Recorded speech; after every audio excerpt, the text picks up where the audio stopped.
Hello everyone, today we are going to present a fire detection alarm project using Raspberry Pi Pico.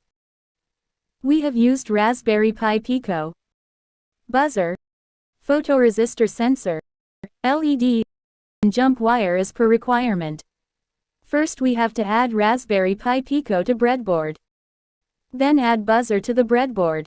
Connect positive end of the buzzer to the GP17 and negative to the GND5. For photoresistor sensor connection, add VCC to 3.3 volt. Add GND to GND5. Add DO to GP16. Here is the code that we are applied to our module to detect fire. When it detect fire, buzzer will start making sound and LED will be turned on as the video.